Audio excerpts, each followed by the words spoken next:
Church का असली चेहरा बेनकाब, पक रहा था प्रतिबंधित मांस, हिंदू संगठनों का जमकर विरोध, पुलिस ने किया तगड़ा एक्शन। नमस्कार, कैपिटल टीवी में आपका स्वागत है और मैं आपके साथ प्रिया बिस्ट। हाल ही में देवभूमि उत्तराखंड से हिंदुओं की भावनाओं को ठेस पहुंचाने वाली खबरें आ रही हैं, जहां बीते हफ्ते हल्द्वानी में मोबाइल की दुकान चलाने वाले अब्दुल नाम के युवक को उसके गंदी करतूत की वजह से अच्छा सबक मिला, तो वहीं अब एक चर्च विवादों में घिर गया है, जिस चर्च के अंदर प्रतिबंधित मांस बनाने के गंभीर आरोप लगे हैं। तो क्या कुछ है पूरा मामला, देखिए हमारी खास रिपोर्ट में।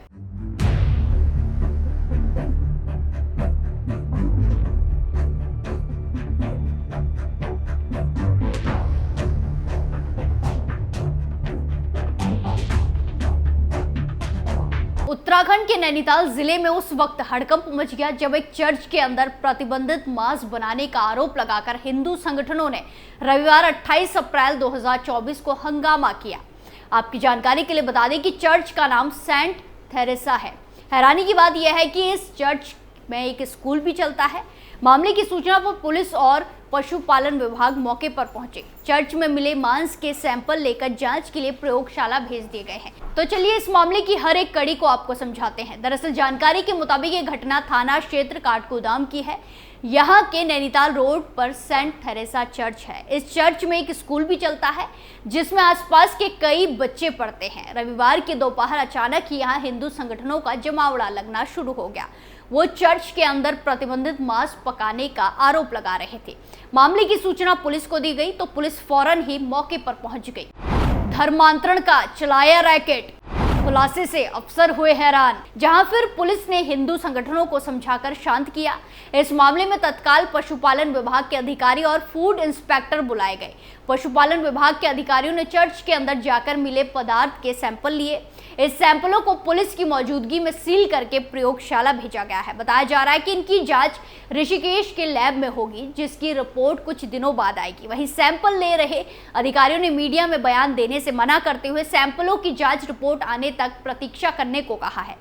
चर्च के मैनेजमेंट ने भी खुद पर हिंदू संगठनों द्वारा लगाए गए आरोपों को बेबुनियाद बताया। एहतियातन चर्च के पास सुरक्षा कड़ी कर दी गई है। हल्द्वानी के हिंदू संगठन पदाधिकारी जोगिंदर उर्फ जोगी ने कहा कि प्रतिबंधित मांस पकने की सूचना उन्हें मिली थी। वहीं उन्होंने ऐलान किया कि अगर सैंपल में मांस गौवंश का निकलेगा तो हिंदू संगठन चर्च को खुलने नहीं देंगे।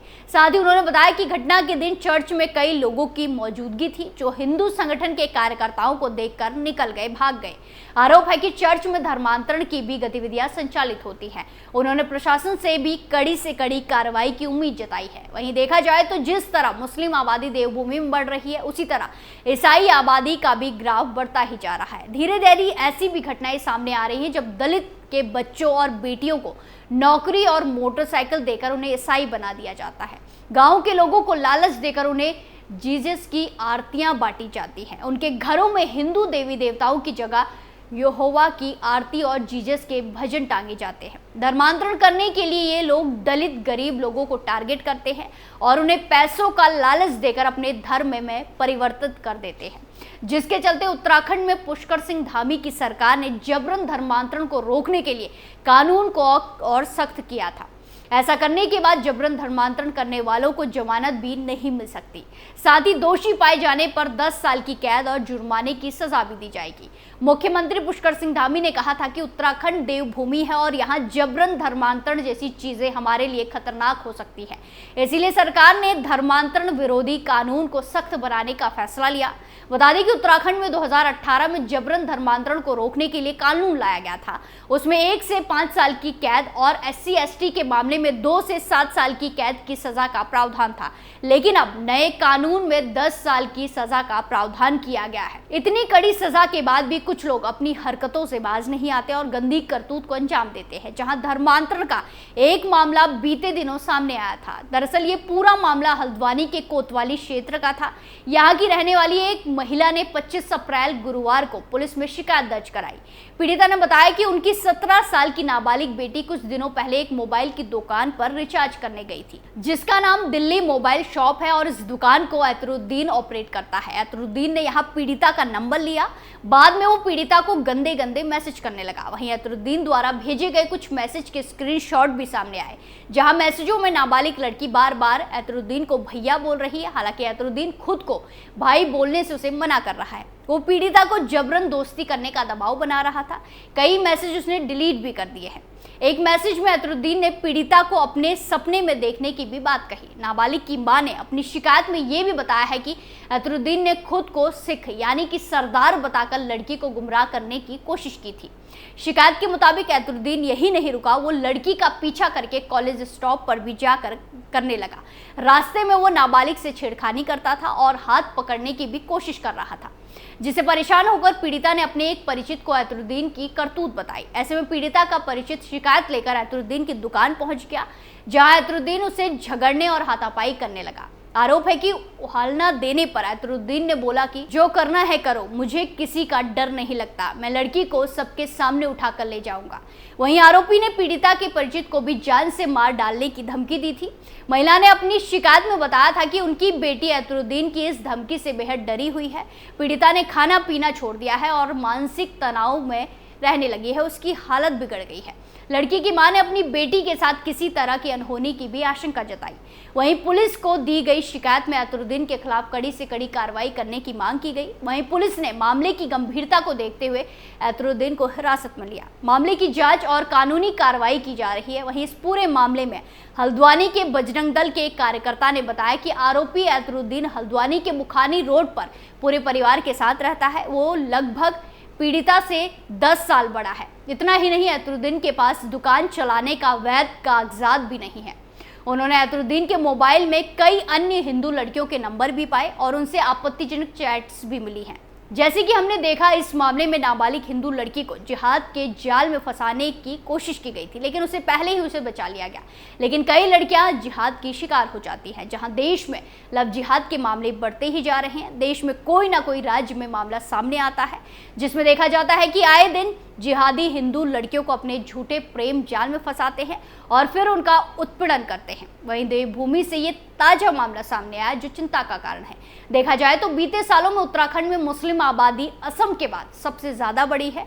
देवभूमि उत्तराखंड में मुसलमानों की बढ़ती आबादी के साथ जमीनों पर अवैध कब्जे, लव जिहाद के मामले भी लगातार बढ़ रहे हैं, इनमें बढ़ोतरी हो रही है। एक रिपोर्ट के अनुसार प्रदेश की राजधानी देहरादून के पछुआ क्षेत्र में ही 100 से ज्यादा मज़ारे, 250 से अधिक मस्जिदें बन चुकी हैं। जिस उत्तराखंड में साल 2003 में गठन के समय में मुस्लिम समुदाय की आबादी 1.5% थी, वो आज आंकड़ा 18% के ज्यादा पहुंच गया है। ऐसे में सवाल उठता है कि महज 20 सालों में इस समुदाय की आबादी में इतनी बढ़ोतरी कैसे हुई। दरअसल ये लोग एक के बाद एक अपने संबंधियों को बुलाकर आसपास कब्जा कर लेते हैं और वहां ऐसे हालात पैदा कर देते हैं कि हिंदू परिवारों को अपना आशियाना छोड़कर जाना पड़ता है, घर छोड़कर जाना पड़ता है। जमीन जायदाद घर छोड़कर जाने वाले हिंदू परिवारों के बच्चों का भविष्य अंधकार में है, तो लड़कियों के साथ अनहोनी का डर इन क्षेत्रों में बसे हिंदू परिवारों के मन में हमेशा रहता है।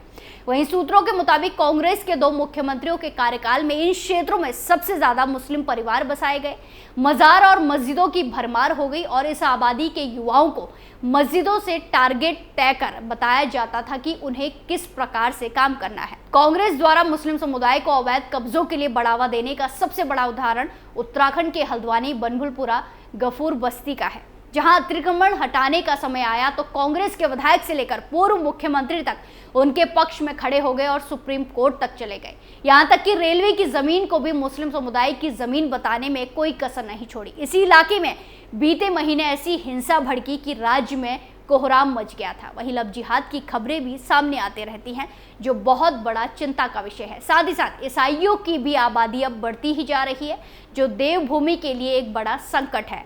स्पेशल स्टोरी में आज के लिए इतना ही। फिर पेश होंगे नए मुद्दे के साथ। बाकी तमाम खबरों के लिए देखते रहिए कैपिटल टीवी उत्तर प्रदेश। नमस्कार।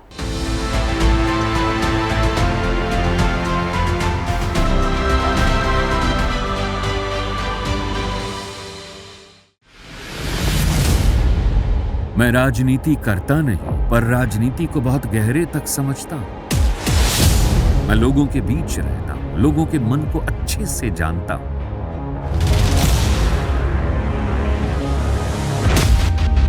पब्लिक और पॉलिटिक्स की हर नब्ज को खूब पहचानता हूं। संघर्ष की सियासत से सत्ता के सिंहासन तक मैं हर खबर से खरा सच निकालता हूं। न कोई दौड़, न कोई race. Capital B, Uttar Pradesh.